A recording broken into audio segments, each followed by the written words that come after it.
ಹೊತ್ತಿನಲ್ಲಿ ಮತದಾನ ಪ್ರಕ್ರಿಯೆ ಆರಂಭ ಆಗುತ್ತೆ. ಇಲ್ಲಿ ಪ್ರಮುಖವಾಗಿ ಅಡ್ಡ ಮತದಾನದ ಭೀತಿ ಆಡಳಿತ ಪಕ್ಷ ಕಾಂಗ್ರೆಸ್ ಅನ್ನ ಕಾಡ್ತಾ ಇದೆ. ಹೀಗಾಗಿ ಸರ್ಕಾರದ ಸಚೇತಕ ಒಂದು ಹೇಳಿಕೆಯನ್ನು ಕೊಟ್ಟಿದ್ದಾರೆ.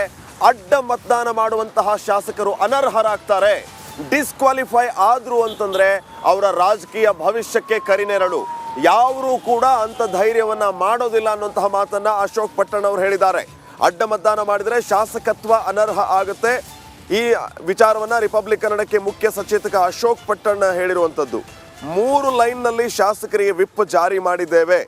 ಎಲ್ಲ ಶಾಸಕರು ಕೂಡ ಏಜೆಂಟ್ಗೆ ತೋರಿಸಿ ಮತ ಹಾಕಬೇಕು. ನಮ್ಮಲ್ಲಿ ಯಾವುದೇ ರೀತಿಯ ಶಾಸಕರು ಅಡ್ಡ ಮತದಾನವನ್ನ ಮಾಡಲ್ಲ, ಮಾಡಿದರೆ ಶಾಸಕತ್ವ ಅನರ್ಹ ಆಗುತ್ತೆ.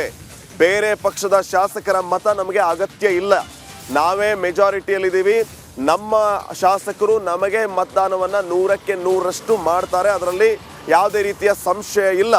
ಜನಾರ್ದನ್ ರೆಡ್ಡಿನೇ ನಮಗೆ ಮತ ಹಾಕುವಾಗ, ಲತಾ ಮಲ್ಲಿಕಾರ್ಜುನ್ ಅವರೇ ನಮಗೆ ಮತ ಹಾಕುವಾಗ, ಬೇರೆ ಪಾರ್ಟಿಗೆ ನಮ್ಮ ಶಾಸಕರು ಮತ ಹಾಕ್ತಾರೆ ಅಂತ ಊಹೆ ಆದರೂ ಹೇಗೆ ಮಾಡ್ತೀರಿ ಅನ್ನೋಂತಹ ಪ್ರಶ್ನೆಯನ್ನ ಮಾಡಿದ್ದಾರೆ ಅಶೋಕ್ ಪಟ್ಟಣ್ ಅವರು. ರಾಜ್ಯಸಭಾ ಚುನಾವಣೆಗೆ ಕ್ಷಣಗಣನೆ ಆರಂಭ ಆಗಿರುವಂಥದ್ದು. ಬಿಜೆಪಿ ಜೆಡಿಎಸ್ ಮೈತ್ರಿ 5 ಅಭ್ಯರ್ಥಿ ನಿಲ್ಲಿಸಿರುವಂಥ ಹಿನ್ನೆಲೆಯಲ್ಲಿ ಒಂದಷ್ಟು ಅಡ್ಡ ಮತದ ಆತಂಕಗಳು ಶುರುವಾಗಿದೆ. ಬಗ್ಗೆ ಮಾತಾಡೋಕ್ಕೆ ಕಾಂಗ್ರೆಸ್ನ ಸರ್ಕಾರದ ಅಂದರೆ ಆಡಳಿತ ಪಕ್ಷದ ಮುಖ್ಯ ಸಚೇತಕರಾದಂಥ ಅಶೋಕ್ ಪಟ್ಟಣ್ ಅವರು ನಮ್ಮ ಜೊತೆ ಇದ್ದಾರೆ. ಸರ್, ಮತದಾನ ಕೆಲವೇ ಕ್ಷಣಗಳು ಆರಂಭ ಆಗಿರುವಂಥದ್ದು. ಅಡ್ಡ ಮತದಾನ ಆಗುತ್ತೆ ಅನ್ನೋ ಆತಂಕ ಇದೆಯಾ? ಅಡ್ಡ ಮತ ಆಗುತ್ತೆ ಅಂತ ನಮ್ಗೆ ಆತಂಕನೇ ಇಲ್ಲ. ನಾವು ಯಾಕೆ ಮೀಟಿಂಗ್ ಕರೆದಿದ್ದೀವಿ, ಎಲ್ಲರೂ ಯಾಕೆ ಹೋಟ್ಲಾಗಿರ್ಬೇಕು ಅಂತ ಹೇಳಿದ್ದೀವಿ ಅಂದರೆ, ಕೆಲವರು ಸ್ವಲ್ಪ ತಡವಾಗಿ ಬರ್ತಾರೆ, ಕೆಲವರು ಹೆಲ್ತ್ ರೀಸನ್ ಹೇಳ್ತಾರೆ, ಕೆಲವರು ಕಾರ್ನಾಗೆ ಬರ್ತಾರೆ, ಕೆಲವರು ಬಸ್ನಾಗೆ ಬರ್ತಾರೆ. ಆ ಗ್ಯಾಪ್ ಆಗಬಾರ್ದು ಅಂಥೇಳಿ ಎಲ್ಲ ಒಗ್ಗಟ್ಟಾಗಿ ಒಂದು ಕಡೆ ಇದ್ದು ಬಂದು ಓಟ್ ಹಾಕ್ಬೇಕು ಅಂತೀವಿ. ಅಡ್ಡ ಮತ ಆಗೋಕ್ಕೆ ಚಾನ್ಸೇ ಇಲ್ಲ. ಬಿ ಜೆ ಪಿದೇ ಆಗಲಿ ನಮ್ಮದೇ ಆಗಲಿ ಜೆ ಡಿ ಎಸ್ದಾಗಲಿ. ಯಾಕಂದರೆ ಇದು ಜೆ ಡಿ ಎಸ್ದು ಇದು ನಮ್ಮ ರಾಜ್ಯಸಭಾ ಚುನಾವಣೆ. ನಾವು ಕಾನೂನು ಏನಿದೆ ಅಂದರೆ ನಮ್ಮ ಏಜೆಂಟ್ಗೆ ತೋರಿಸಿ ಓಟ್ ಹಾಕ್ಬೇಕು. ನಾವು ಅದನ್ನು ತೋರಿಸಿ ಓಟ್ ಹಾಕಲೇಬೇಕು. ಅದರಿಂದ ಸಪೋಸ್ ತೋರಿಸಿ ಅಡ್ಡ ಮತದಾನ ಆಗಿದ್ದರೆ ನಾವು ರಿಪೋರ್ಟ್ ಮಾಡಿದ್ರೆ, ನಮ್ಮ ಏಜೆಂಟ್ ರಿಪೋರ್ಟ್ ಮಾಡಿದ್ರೆ ಸ್ಪೀಕರು ಅವ್ರಿಗೆ ಅನರ್ಹಗೊಳಿಸ್ತಾರೆ. ಆ ಭಯ ಇದ್ದೇ ಇದೆ ಎಲ್ಲರಿಗೂ. ಆದರೆ 5ನೇ ಕ್ಯಾಂಡಿಡೇಟ್ ಆಗಿರ್ತಕ್ಕ ಕುಬೇರ್ ರೆಡ್ಡಿ ಅವರು ಎಲ್ಲರೂ ಹೇಳ್ತಾ ಇದ್ದಾರೆ, ಭಾಳ ಜನ ಆಮಿಷ ಹೊಡ್ತಾ ದುಡ್ಡಿಗೆ. ಅದಕ್ಕೆ ದುಡ್ಡಿಗೆ ನಾವು ಯಾರೂ ಈಡಾಗಕ್ಕೆ ಚಾನ್ಸೇ ಇಲ್ಲ. ನಮ್ಮ ಕಾಂಗ್ರೆಸ್ ಪಕ್ಷದ ಅಭ್ಯರ್ಥಿಗಳು 100% ಗೆಲ್ತಾರೆ. ಈಗ ನೀವು ಯಾರಿಗಾನಾದರೂ ಅಂತ ಕಾಂಗ್ರೆಸ್ ಪಕ್ಷದಿಂದ BJP ಮತ್ತು JDSನ ಶಾಸಕರಿಗೆ ಏನಾದರೂ ಕೂಡ ನೀವು ಮನವಿ ಮಾಡಿದ್ದೀರಾ? ನಾವು ಯಾರಿಗೂ ಮನವಿ ಮಾಡಿ, ಯಾಕಂದ್ರೆ ನಾವು ಫುಲ್ ಮೆಜಾರಿಟಿ. ನಾವು ಯಾಕೆ ಅವ್ರಿಗೆ ಭಿಕ್ಷೆ ಬಿಡಬೇಕು? ನಮ್ಮ ಫುಲ್ 100% ಗೆಲ್ತೀವಿ. ಅದರಿಂದ ನಾವು ಭಿಕ್ಷೆ ಬಿಡೋ ಚಾನ್ಸ್ ಇಲ್ಲ. ಯಾರು ನಾವು ಮಾತಾಡ್ಸೋಲ್ಲ ಅದ್ರ ಬಗ್ಗೆ. BJP JDS ಶಾಸಕರನ್ನು ಮತ ಹಾಕ್ಬೋದಾ ಕಾಂಗ್ರೆಸ್ಗೆ? ಹಾಕಿದ್ರೆ ನಮ್ಗೆ ಭಾಳ ಸಂತೋಷ.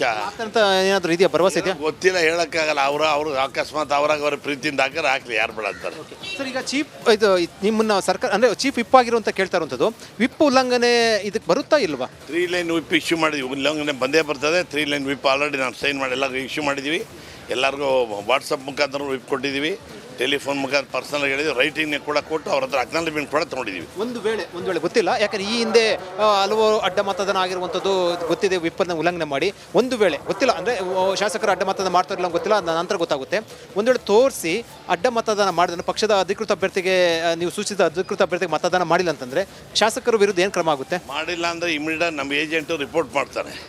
ರಿಪೋರ್ಟ್ ಮಾಡಿದ ತಕ್ಷಣ ಸ್ಪೀಕರ್ನ ಒಂದು ಲೆಟರ್ ಬರೆದು ಇಂಥವ್ರು ಅಡ್ಡ ಮತದಾನ ವಿತ್ ಪ್ರೂಫ್ ಕೊಟ್ಟರೆ ಇಮಿಡಿಯೇಟಾಗಿ ಅವ್ರನ್ನ ಡಿಸ್ಕ್ವಾಲಿಫಿಕೇಷನ್ ಮಾಡ್ತಾರೆ. ಶಾಸಕ ಸ್ಥಾನದಿಂದ ಅನರ್ಹ ಆಗ್ತಾರೆ. ಅದು 100% ಆಗ್ತಾರೆ. ಅದೇ ಆ ಭಯದಿಂದ ಯಾರು ಹೋಗಲ್ಲ ಅಂತ ನನಗೆ ಅನಿಸುತ್ತೆ. BJP JDS ಯಾರಾದರೂ ನಿಮ್ಮ ಶಾಸಕ ಸಂಪರ್ಕ ಮಾಡೋಂಥ ಪ್ರಯತ್ನ ಪಟ್ಟಿದ್ದಾರೆ ಅನ್ಸುತ್ತಾ? ಯಾವುದಕ್ಕೋಸ್ಕರ? BJP JDSನ ಅಂದರೆ BJP JDSನ ಮುಖಂಡರು ಕುಪೇಂದ್ರ ರೆಡ್ಡಿ ಪರವಾಗಿ ಅಭ್ಯರ್ಥಿ ಮತ ಚಲಾಯಿಸಕ್ಕೆ ಕಾಂಗ್ರೆಸ್ನ ಶಾಸಕರುಗಳನ್ನ ಸಂಪರ್ಕ ಮಾಡಿದ್ದಾರೆ. ಬೇಕಾದಷ್ಟು ಹಣ ಆಮಿಷನ ಹೊಡ್ಡಿದ್ದಾರೆ.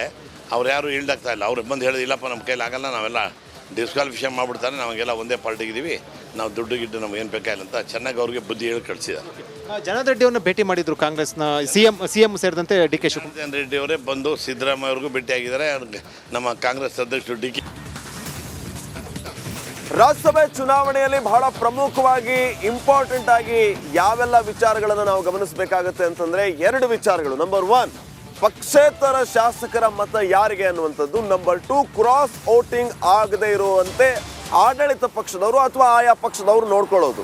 ಈಗ ಪ್ರಮುಖವಾಗಿ ಪಕ್ಷೇತರ ಶಾಸಕಿ ಲತಾ ಮಲ್ಲಿಕಾರ್ಜುನ್ ಅವರ ವಿಚಾರಕ್ಕೆ ಬಂದ್ರೆ, ಅವರು ಈಗಾಗಲೇ ಓಪನ್ ಸ್ಟೇಟ್ಮೆಂಟ್ ಅನ್ನ ಕೊಟ್ಟು ಬಿಟ್ಟಿದ್ದಾರೆ, ನನ್ನ ಮತ ಕಾಂಗ್ರೆಸ್ಗೆ ಅಂತ. ನಾನು ಈಗಾಗಲೇ CM ಸಿದ್ದರಾಮಯ್ಯ ಸಾಹೇಬರಿಗೆ ಹೇಳಿದ್ದೀನಿ, ಇದರ ಜೊತೆಗೆ ಕಾಂಗ್ರೆಸ್ನ ಸಹ ಸದಸ್ಯತ್ವವನ್ನು ನಾನು ಹೊಂದಿದ್ದೀನಿ. ಸಹ ಸದಸ್ಯತ್ವವನ್ನು ನಾನು ಹೊಂದಿದ್ದೀನಿ ಅಂತಂದ್ರೆ ಅವರು ಪಕ್ಷೇತರರಾಗಿಯೇ ಮತ್ತೊಂದು ಪಕ್ಷಕ್ಕೆ ಬೆಂಬಲವನ್ನು ಅನೌನ್ಸ್ ಮಾಡೋದು ಅಥವಾ ಬೆಂಬಲವನ್ನು ಕೊಡುವಂಥದ್ದು. ಆ ಪಾರ್ಟಿಯ ಜೊತೆಗೆ ಮರ್ಜ್ ಆಗದೆ ಹೊರಗಡೆ ನಿಂತ್ಕೊಂಡೇನೆ ಸಹ ಸದಸ್ಯರನ್ನ ಹೊಡೆದುಕೊಳ್ಳೋದೇ ಈ ಒಂದು ಸಹ ಸದಸ್ಯತ್ವದ ವಿಚಾರ. ಸೊ ಲತಾ ಮಲ್ಲಿಕಾರ್ಜುನ್ ಈಗಾಗಲೇ ಬಹಳ ಸ್ಪಷ್ಟವಾಗಿ ಹೇಳಿದ್ದಾರೆ, ನಾನು ನನ್ನ ಮತವನ್ನ ಕಾಂಗ್ರೆಸ್ಗೆ ನೀಡ್ತೀನಿ ಅಂತ. ಶಾಸಕರಾದ ಲತಾ ಮಲ್ಲಿಕಾರ್ಜುನ್ ನಮ್ಮ ಜೊತೆ ಇದ್ದಾರೆ. ಮೇಡಮ್, ಈಗ ನಿಮ್ಮ ನಡೆ ಕುತೂಹಲ ಇರೋದು ಮೇಡಮ್, ಏನು ಕಾಂಗ್ರೆಸ್ ಬಿಟ್ಟು ಬೇರೆ ಕಡೆ ಓಟ್ ಹಾಕ್ತಾರೆ ಅಥವಾ ಆ ರೀತಿ ಚರ್ಚೆ ಇರೋದು, ನೀವೇನು ಹೇಳ್ತೀರಿ ಮೇಡಮ್? ಚರ್ಚೆ ಮಾಡೋದಕ್ಕೆ ಎಲ್ಲರಿಗೂ ಹಕ್ಕಿದೆ, ಚರ್ಚೆ ಮಾಡ್ತಾರೆ. ಬಟ್ ನನ್ನ ಸ್ಟ್ಯಾಂಡ್ ಇರೋದು ಕಾಂಗ್ರೆಸ್ ಪಕ್ಷಕ್ಕೆ, ಮೆಂಬರ್ ಆಗಿರೋದ್ರಿಂದ ನಮ್ಮ ಪಕ್ಷಕ್ಕೆ ನಿಷ್ಠೆಯಿಂದ ಇದ್ದೀರಿ. ಇದು ಬಿಜೆಪಿ ಜೆಡಿಎಸ್ ಏನಾದ್ರು ತಮ್ಮನ್ನು ಸಂಪರ್ಕ ಮಾಡಿದ್ರಾ? ಅಂದರೆ ಇಲ್ಲ ಮುಖ್ಯಮಂತ್ರಿ ಮಾತಾಡಿದ್ರು ಮೇಡಮ್, ಮುಖ್ಯಮಂತ್ರಿ ತಮ್ಮ ಬಳಿ ಏನು ಮಾತಾಡಿದ್ರು?